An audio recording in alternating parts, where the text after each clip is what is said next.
Here's News Hub tonight. It's only a 2-minute story talking about what New South Wales is doing aggressively to try and, entice our police across to them. It's not new recruits, but our most experienced senior constables. With hundreds of vacancies for officers across New Zealand, it's bad timing for the government, already under pressure to pay for its new National Gang Unit.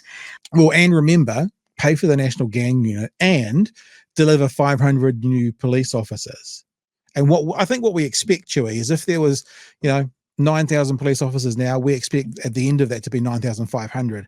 Not if there's 9,000 now and 1,000 leave, there to be 8,500, because that technically would be, yes, 500 new police officers, but our expectation would be 500 more than what there was when they got to power. That would be the expectation. Australia correspondent Emma Cropper reports. Come a cropper. When Sydney's top cop stepped up to the mic, good morning, thanks for being here. Karen Webb spoke directly to Kiwis. If you are a police officer in another jurisdiction in Australia or New Zealand, at senior constable level, join the New South Wales Police Force. That's a pretty direct call for action, isn't it? It's like no messing around there. Come and join us. Jesus.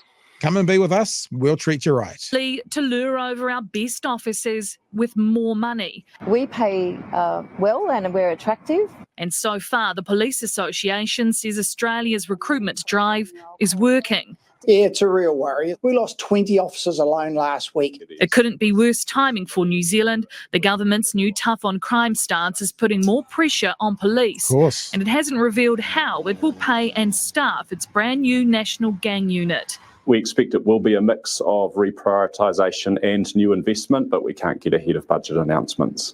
With 250 vacancies for police across the country, the Prime Minister admits New Zealand can't match Aussie dollars. That's up for each individual police officer to make their decision. But I just say to you, we are wanting to build a country where police officers choose to stay here. So this is this idea of we're just going to be the best little country in the world that everyone will want to live in, even if they get paid less.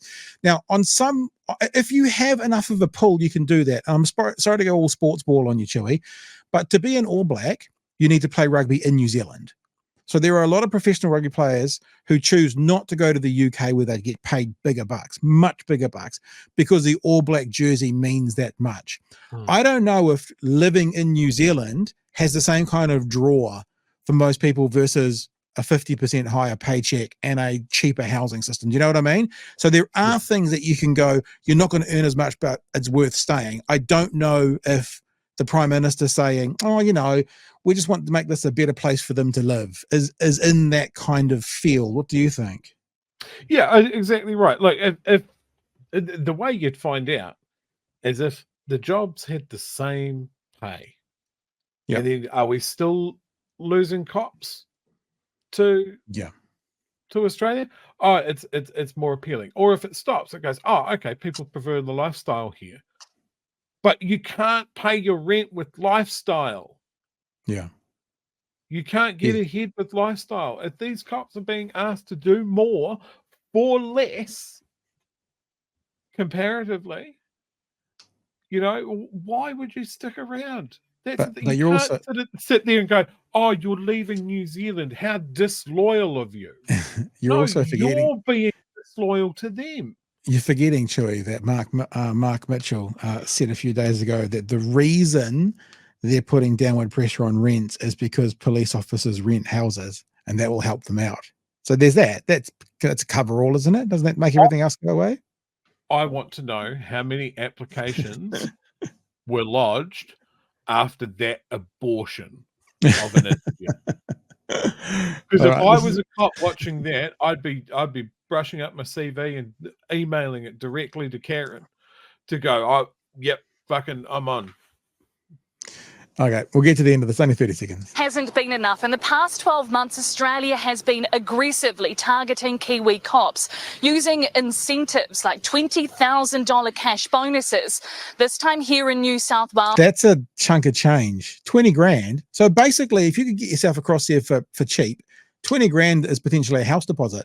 They could potentially say, come to Australia and work and we'll give you a house deposit and pay you better. That's, it could be in that vicinity. Imagine that.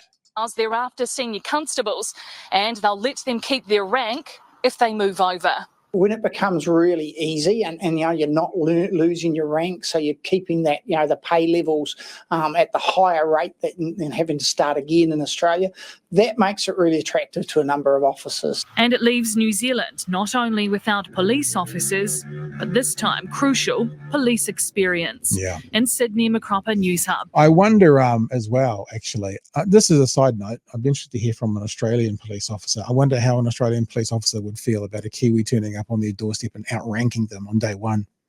Another conversation though. But there you go. They're advocating hard. I saw someone in the chat saying something like Australians are brutal, and I kind of think that works for this. It's like they're brutally coming after our cops and our police officers and our nurses. And you know what? I get it. I'm not saying this is a national problem. This is a New Zealand problem. And you have to remember, Whānau, is that this government has said they're going to solve all the problems that Labor had under them. This is one of the problems. How are you going to solve it? And I'm reminded of an interview with the Prime Minister during, probably 8 months out from the election. It was one of the breakfast shows. I think it might have been TVNZ, where he was talking about how important it is to keep, and I think it might have been nurses, how important it was to keep them, how important, are you going to pay them more? And he would not answer it. Because of that, of course, that's how you keep them. It's like Australia starting up a black market economy, and it's the world's shittiest barter deal. We will give you X amount of 501s that have never lived in your country, and we will take 20 to 25 police for every one 501 that we send you. Is that a good deal?